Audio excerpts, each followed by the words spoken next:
Hello there, this is Greg Johnson making, and today I'm making silicone moulds and resin casts of Christmas tree ornaments of the spirit of mince pies himself, the Minceman.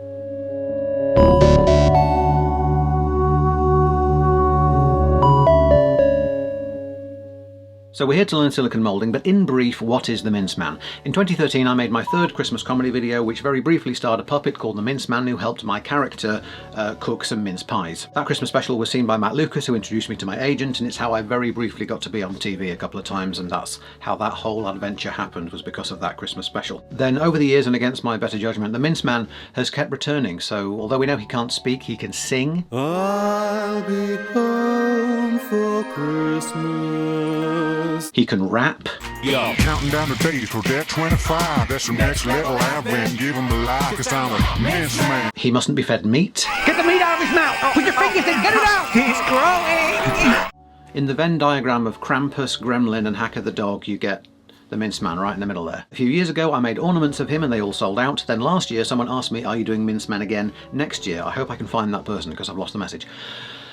Which spurred me on to make more. The original run were all individually handmade, but now that I know how to make silicone moulds and stuff, I thought, let's make one I can recreate. This is a very simple one-part mould. It's flat on the back, so there are no seam lines or anything, and it was actually lots of fun to do. Dolphin sentient mincemeat was... Ah! Some he uses, some he don't. Where it stops, nobody knows. Polystyrene balls, lots of hot glue obviously, plastic eyes, little jars with paper labels on the outside and paper mincemeat texture on the inside, plastic skeletons, gravel, dry soup mix, lentils and things, some beads, some quinoa, some tiny little stick-on gemstones and some plastic cranberries. This is what we're recreating. Dust him off, bring him out of the archive. His trigger snapped off, he needs a bit of TLC. It was a hammerhead shark puppet, that's why he's got sharp teeth. The head is all made of masking tape and polystyrene balls. The body is a Halloween skeleton and he's covered in real raisins and bits of orange peel and lots of paint. We're making a small one. So a plastic skeleton is the way to go. For simplicity of moulding, I want the back of this thing to be flat. So although on these skeletons the spinal column is attached to the back of the rib cage, which I guess is that medically accurate? I'm just snipping it off and then putting the spinal column up through the rib cage to flatten the back as much as possible. Thusly. Then where the hot glue sort of squelched up through the peg holes, I'm just smoothing it out on the back, and that holds the spine into the rib cage, but it mustn't be hollow. So I'm at first stuffing it full of an oversized piece of floor mat, really wedging that in there. Then of course goth glue and of course quinoa. How else, if there's another way of doing texture, I don't want to know it. I've got shares in quinoa, no I haven't. Okay, chop its arms off. I decided, big decision this, I decided those arms were too long and spindly to be supported by resin, so I chopped them in half. It also emphasises the bigness, size is a word, the size of the head by giving it smaller arms. So I chopped the arms clean in half and stuck them back on with hot glue, doing everything on a silicone mat so that the hot glue can just squelch out the back and be flat. These are my wooden beads I bought to make barrels when I was making moonstone terrain, and I thought that's got a nice bulbous sort of hammer-headed vibe.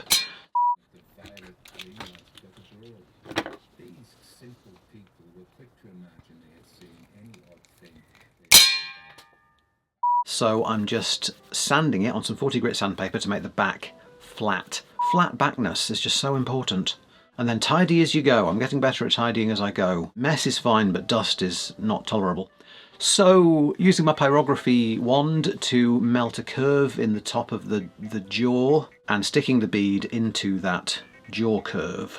Now it's time to mount it on something. Going through my bits of wooden offcuts, and that's a perfect size bit of hardboardy stuff that you get in the back of a picture frame. So we need to fill the back. What you don't want are any air gaps where silicone will get in, so it needs to be pretty sealed, which for a roughly cobbled together load of plastic skeleton is a bit harder than you might think. I mean, it's not, you know, flying to the moon or anything, but it's it took me about 20 minutes.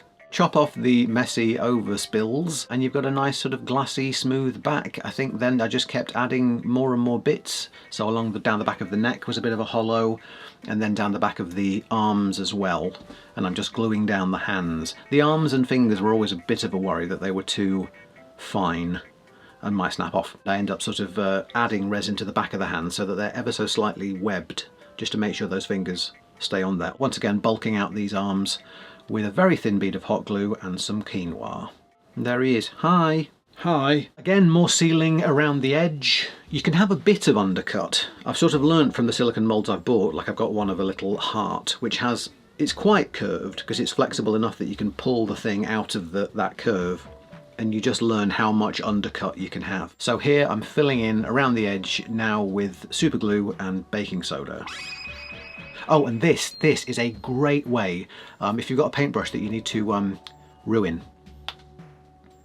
So it's now a sort of miniature witch's broom, because I got super glue on it, obviously. Let's make some eye sockety bits. Not together, I'm doing it, you can just watch.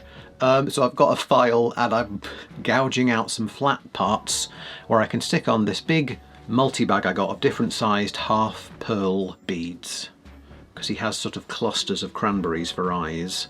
When it comes to painting him, I wish he had slightly fewer eyes, but I won't wish it very hard, it's all good fun. That's too negative, it's fine. Talk about this like it's some labour of Hercules. It's all good. And then where the face was smooth, I'm just filling in between the gap with soda glue and quinoa. Does that need its own name? Quinoa glue. Sounds like someone from Star Wars. And then this, what is this now? What is this? This is a skin of soda glue as well, because you just really want to make sure he has a solid skin. Because I was worried that any of those ribs might have air gaps underneath them, because if the silicone went under one of the ribs, that would be a real problem getting it out again. So then, same thing in mind, a final varnish, a final skin of Mod Podge, who don't sponsor me, but I put them in shot anyway. Let's make a mould box. This is just, I'm using this because it's very thick packaging cardboard from some packaging for a mirror, I think, because it's easy to stand up because it's very thick. So I just put brown tape along any sides I needed to glue because it's slightly hollow, and just make sure there's a bead of hot glue all the way around and it'll be watertight. 2-part silicone, purely eyeballing the amount. I just put in both bottles and that was basically exactly the right amount.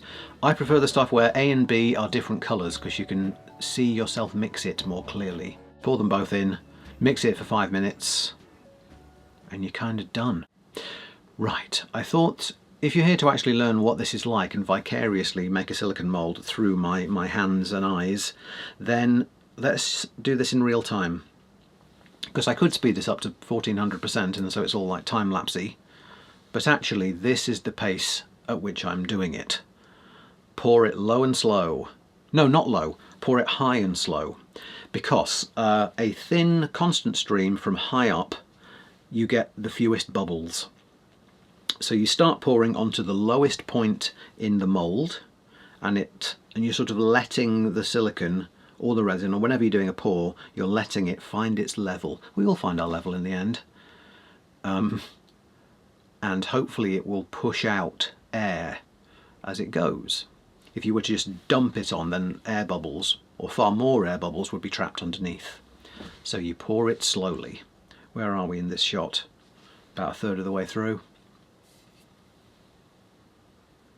The temptation to cut this or speed it up is going to be very strong, but I'm up to the challenge. Let's take a minute to talk about today's sponsor, Dolphin Sentient Mincemeat. I recommend not buying it because it's actually an empty plastic jar with a puppet hole cut in the bottom and a load of sort of grit and PVA glue stuck on the inside, so it looks like there's stuff in there. And I don't trust those ingredients either. Aspartame is bad for you, and I'd imagine voodoo witchcraft is as well. Hello! So that's one of the many jars that the Minceman can pop out of. You just pin it to the side of a table and then the puppet goes up the back and pops out the top there.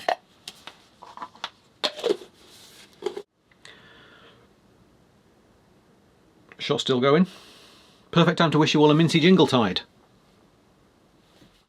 And there we go. Bang, bang, bang went the mould to get the bubbles out. Just tap it, tapper, tapper, tapper. And look at that, that's not speeded up. Those bubbles all just rippling and pippling. That's happening in real time. That's called off-gassing. It off-gasses very effectively. This is the next day, just rip the sides off. That's the nice thing about these homemade mould boxes. They're good to destroy. And as you can see, I stuck in a wedge of wood there. Under the arm there was just a load of dead space that didn't need moulding. And this is satisfying. I really just recommend it. It's a really fun thing to do. As is pouring the resin, sort of every morning I would get up and think, ooh, I've got to do a resin pull, and they all come out slightly differently. So here I filmed my first resin recipe, which is not the one I ended up using that I perfected. I've got brown resin dye there and orange. Those dyes are too opaque, so I end up not using those. Then I've got various reddy, russety, brassy colours of mica powder, but I think mica powder might be my nemesis, so I don't end up using that. But gold glitter, really good, and red flocking glitter, also really good. So it's mostly red resin dye and a couple of drops of yellow contrast paint, and then later I bought some yellow resin dye. A couple of drops of black, because I finally realised that brown is just dark orange. So this was my first pour some in, and then use your gomja bar just to make sure it's all down in the fingertips, and then fill up the rest. You gradually learn. You learn the process, which is the fun. Speaking of fun, as you can see, lots of tiny bubbles. When you mix in all, tea leaves and quinoa and miniature train set coal into your resin, it has lots of air in it. Not that it really matters, because this is definitely the back of something. It's not, I'm not trying to make a clear, paperweight or something. But those frothy bubbles all rise to the top. Wait sort of 3 minutes, kill them with fire, then wait another 5 minutes, do it again. But yeah, running that flame over and bursting the bubbles is lots of fun.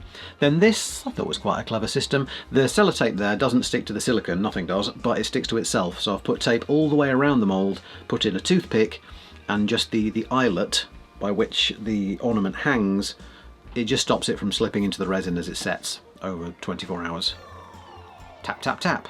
As I say, it sets over 24 hours. I bought some new stuff which sets in 4 hours, apparently. So that's quite exciting.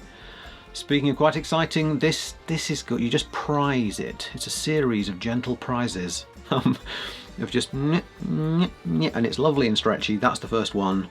It's still kind of toffee-ish when you get it out after 24 hours, or this brand of resin is. So the arms are still quite bendy. Hello! That's how he actually talks. And as you can see in there, the gold glitter has kind of sunk to the front, and there's the tiny black grit is train set gravel.